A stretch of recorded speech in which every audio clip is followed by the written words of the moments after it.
আসমান ও জমিনে কোনো কিছুই আল্লাহর কাছে গোপন নেই। এই কথাই বলছেন, অঙ্গ প্রত্যঙ্গ সেদিন আপনার বিরুদ্ধে সাক্ষী দিবে। মুখের মধ্যে মোহর মেরে দেওয়া হবে। সূরা ইয়াসিনের আয়াত নাম্বার 65। রব্বুল আলামিন বলেন, আল-ইয়াওমা নাখতিমু আলা আফওয়াহিহিম ওয়া তুকাল্লিমুনা আইদিহিম ওয়া তাশহাদু আরজুলুহুম বিমা কানু ইয়াকসিবুন। যে তোমাদের আজকের দিনে জবানের মধ্যে মোহর মারি দেওয়া হবে এবং কি করা হবে?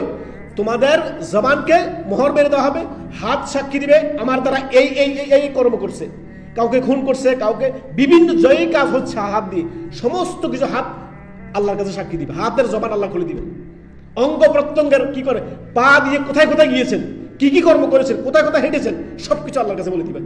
হাত পা অঙ্গ প্রত্যঙ্গ সবকিছু কথা বলা শুরু করবে। আল্লাহ বলবেন তাদের জবান দিয়ে দিবে আল্লাহ তাআলা। জবান, এই যে আপনার জবান দিয়ে আপনি বলবেন আমি করিনি, জবান তো বন্ধই, শেষ, কোথায় যাবেন? অতএব নিজের আত্মপর্যালোচনা দরকার। আজকে আমরা এখান থেকে তওবা করে উঠবো। যদি আমাদের তারা বিন্দু পরিমাণ ত্রুটিও থাকে, চেষ্টা করবো আমরা নিজেকে সংশোধন করার, চেষ্টা করবো আপডেট হওয়ার। আল্লাহ আমাদেরকে তৌফিক দান করুন। আল্লাহুম্মা আমিন, আল্লাহুম্মা আমিন।